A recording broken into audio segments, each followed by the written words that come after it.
The much-anticipated Samsung Galaxy Unpacked event has finally revealed the latest iteration of its flagship lineup, the Galaxy Tab S9 Ultra.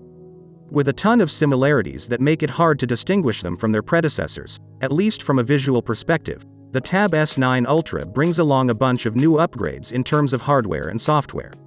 The question is, with some tweaks here and there and a new processor to work with, how much of an upgrade are we talking about in comparison to the Tab S8 Ultra?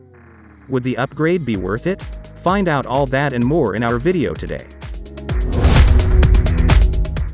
While the S8 Ultra was not meant to be a stylish accessory and was more focused on being effective, it only came in a single graphite-colored variant.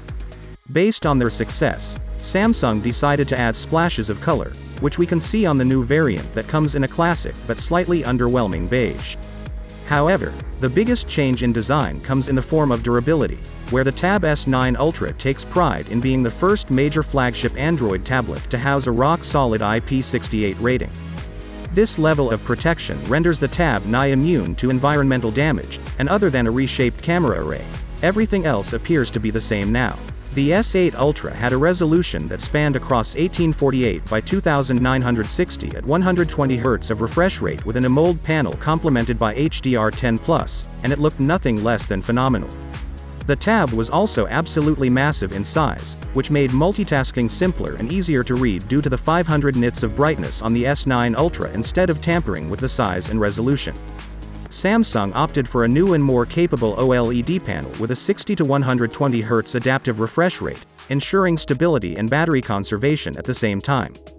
The peak brightness also sees a boost, which goes great with the new IP rating and makes the Pad more outdoor-friendly than ever. The One UI interface of Samsung has the reputation of being highly intuitive and customizable, and to this day, it is in the process of evolving for the better. Both the Tab S8 Ultra and S9 Ultra run Android 13 and One UI 5.1, with no chance of changing anytime soon.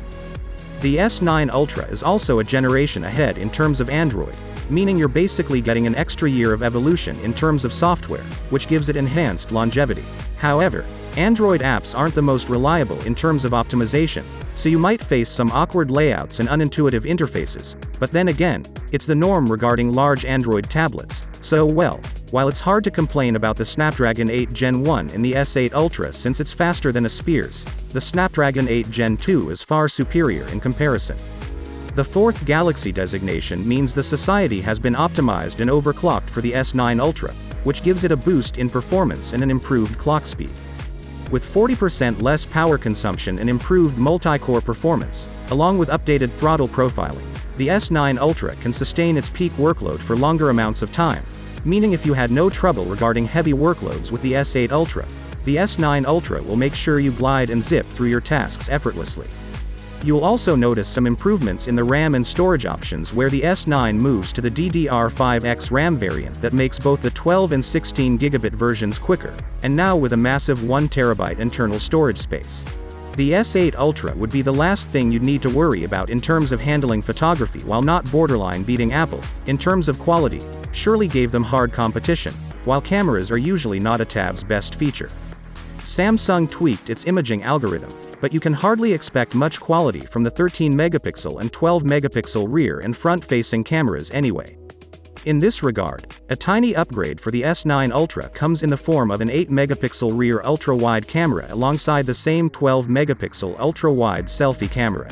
While not a massive difference, it's a welcome upgrade, and finally, it's hard to find anyone complaining about the battery life on the Tab S8 Ultra since even after an entire day of heavy usage, the Tab still functions properly with the approach of if it's not broken, don't fix it.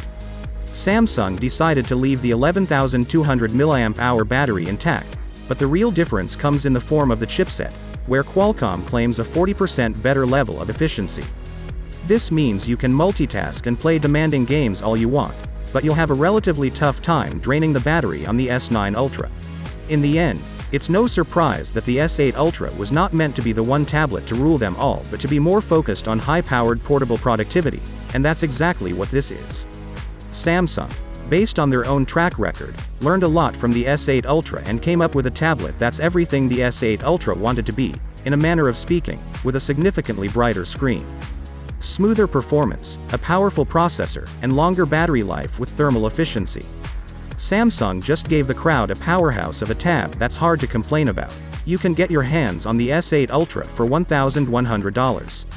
The S9 Ultra will require you to pay $1,200, and while it's natural that the top-of-the-line flagship will be anything but cheap, the S9 Ultra makes up for it with an interesting bunch of upgrades, so the price is relatively justified. So that was my 2 cents on the Samsung Galaxy Tab S9 Ultra versus the Samsung Galaxy Tab S8 Ultra. What do you think of Samsung's latest Unpacked event? Was the Tab S9 Ultra everything you expected it to be, or are you disappointed about something? Whatever the case may be, let us know, as we would love to hear from you. That's all for today. Thanks for watching our video. Like and share it with your friends if you find this video helpful, and don't forget to subscribe to our channel if you want more videos like this on your feed.